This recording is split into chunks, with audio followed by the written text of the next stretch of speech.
Imagine a time when the Roman Empire was at its peak, but soon split into two, the West and the East.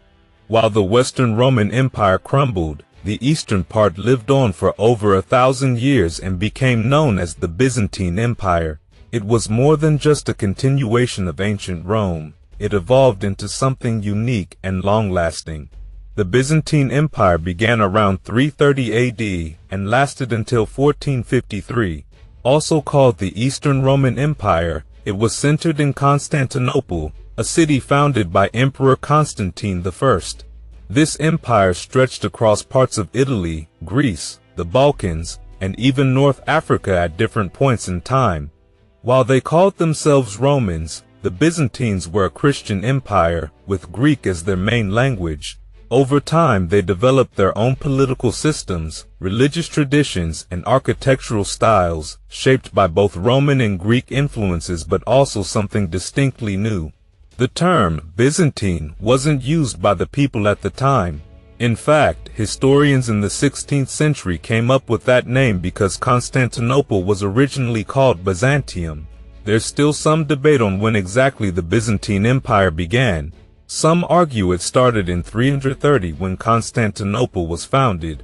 Others say after the fall of the Western Roman Empire in 476, while some date it to around 650 after the Arab conquests. But most agree it ended on May 29, 1453, when Ottoman Sultan Mehmed II took Constantinople. Constantinople was not just any city, it was a masterpiece of its time. Positioned on the border of Europe and Asia, it had an excellent harbor and was a key point for trade routes between East and West. The city's defenses, like the Theodosian walls, allowed it to fend off numerous attacks and remain the wealthiest and most important Christian city in the world for centuries. The Byzantine Emperor, or Basileus, held incredible power. He ruled from the magnificent Great Palace of Constantinople and was seen as both the head of the state and the church. Military strength was crucial to maintaining the emperor's reign. If an emperor couldn't protect the empire or the economy fell apart, they were at risk of being overthrown, sometimes by their own generals. But when they succeeded, their power was almost unmatched. Emperors were also believed to be chosen by God. To solidify their rule, they wore crowns, robes of Tyrian purple, and even named themselves after great predecessors like Constantine. Some military leaders who seized power even married into the previous emperor's family to legitimize their reign. This cycle of power and tradition kept the institution of the emperor alive for over 12 centuries. And now let's dive into how the Byzantine Empire was governed. The structure followed traditions from Rome, with the emperor holding supreme power. But even with all that authority, the emperor was expected to consult certain key groups, like the Senate. Now, this wasn't like the Roman Senate we often hear about. In Constantinople, the Senate was made up of military men who had climbed the ranks. There wasn't really an upper class of senators, and positions were often handed out by the emperor or to wealthy landowners. High-ranking senators were part of the Sacrum Consistorium, a small council the emperor was supposed to consult for important decisions. The emperor also had a personal circle at court, including chamberlains called eunuchs, who handled day-to-day duties but also played a role in shaping decisions by controlling who had access to the emperor. Some of these eunuchs held significant power, like the Sakalarios, who was in charge of the emperor's finances and became more influential over time. The Byzantine government had a whole system of officials running things. For example, the quaestor dealt with legal matters, the comes sacrarum largitanum managed the mint, and the magister officiorum handled the palace, army, and even foreign affairs. There were also inspectors keeping tabs on local councils across the empire. Above all these was the Praetorian prefect of the East, who was the emperor's top official and made sure the regional governors did their jobs. These governors oversaw local city councils, which took care of services like collecting taxes. Over time, especially after the 7th century, the empire's structure shifted due to constant military threats, and governors became military commanders directly responsible to the emperor. A major turning point for the Byzantine legal system came with Emperor Justinian I, who introduced the Corpus Juris Civilis, or body of civil law. This was a massive collection of Roman laws, updated and organized to make things clearer and more efficient. It shaped legal systems in Europe for centuries, reducing court cases and speeding up justice. Byzantine society was built around family name, wealth, and social status. The higher classes usually held land or worked in administration, but there wasn't really an aristocracy by blood. You could climb the social ladder through education or being in favor with the emperor. But things could also go wrong fast. Wars, invasions, or even a change in the emperor's mood could bring a noble family crashing down. Wealth, titles, and ranks were shown off through clothing, jewelry, and official insignia, making social position visible for all to see. Most common people followed their parents' professions. While some had respectable jobs in legal affairs or commerce, many were farmers or artisans, and the poorest worked other people's land. Slaves were relatively rare and were mostly prisoners of war. Women's roles depended heavily on their social rank. Aristocratic women managed the household and children but had no formal education or public office roles. They could own property, and widows could inherit equally with men, often taking over guardianship of their children. Many women worked in agriculture or industries, and some improved their social position through marriage, but professions like prostitution and acting were looked down upon. The Byzantine Empire's borders fluctuated a lot over the centuries. In its early days, the empire controlled regions like Egypt, Syria, and North Africa, along with Greece and parts of Italy. Some emperors like Justinian I fought to reclaim lands in the west, but others faced massive losses, especially when the Arab conquests of the 7th and 8th centuries stripped the empire of its eastern provinces. Despite this, the Byzantines held their ground, especially in Europe. Constantinople itself withstood multiple Arab sieges, while emperors like Basil II, known as the Bulgar Slayer, led huge military campaigns that doubled the empire's size at its height.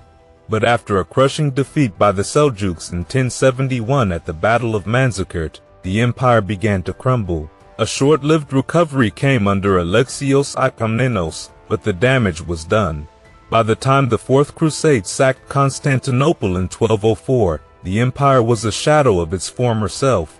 Even though the Byzantines restored the capital in 1261, the empire's territory had shrunk dramatically by the 14th century, and finally, in 1453, the Ottomans delivered the final blow when they conquered Constantinople. And now let's dive into the role of the Byzantine Church, which played a huge part in shaping Byzantine culture, politics, and even daily life.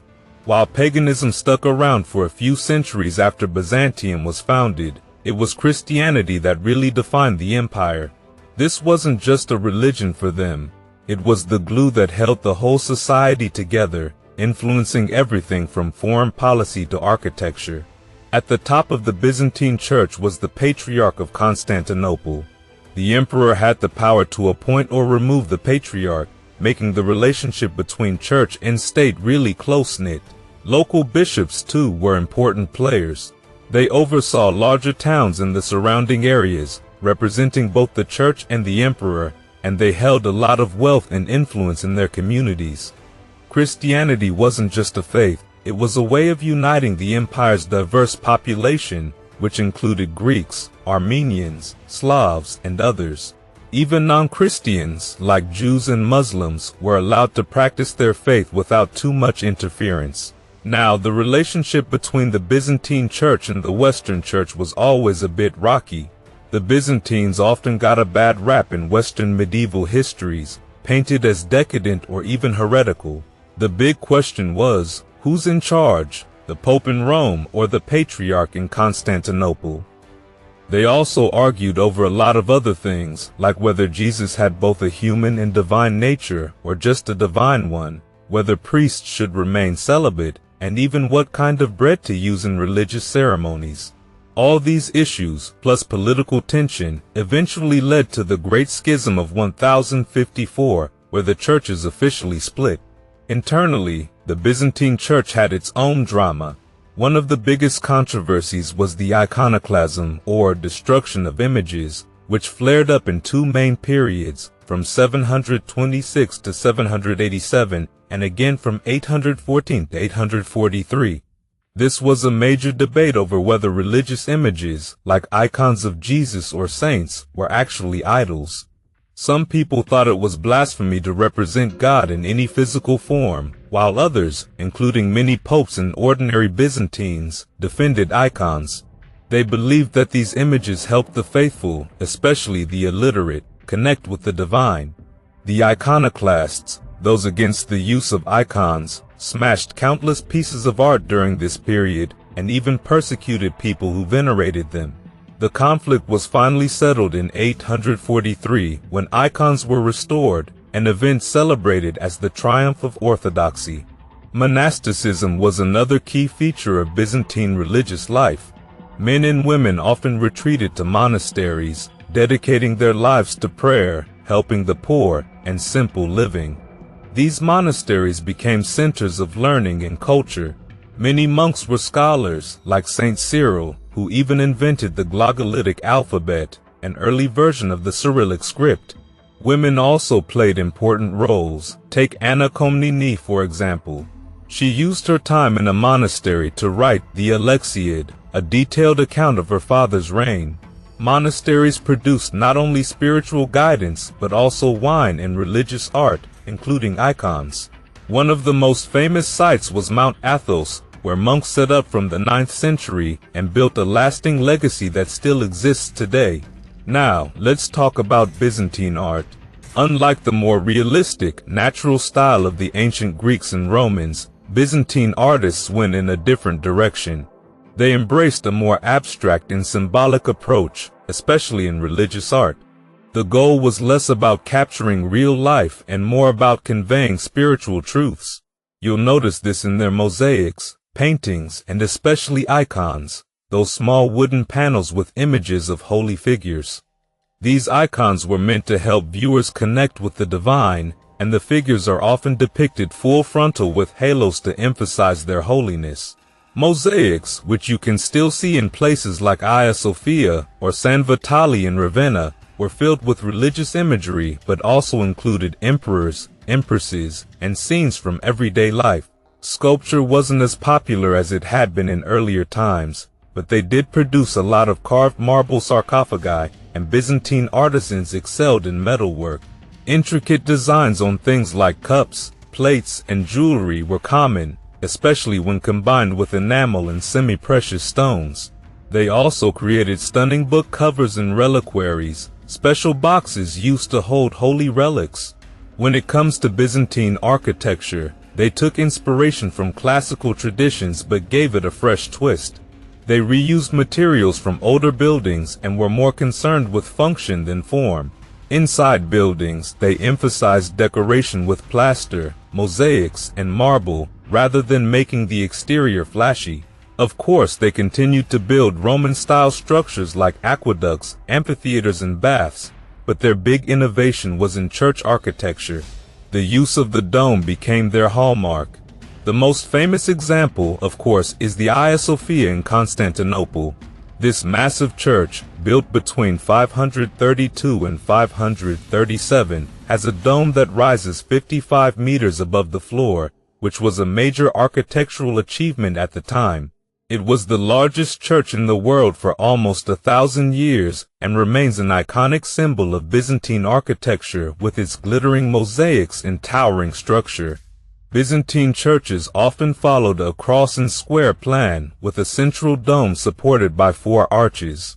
Over time, the design got even more intricate, with higher domes and more complex layouts. Many churches also had baptistries and mausoleums for the founders and their families. This architectural style influenced Orthodox Christian churches for centuries, and you can still see its impact today.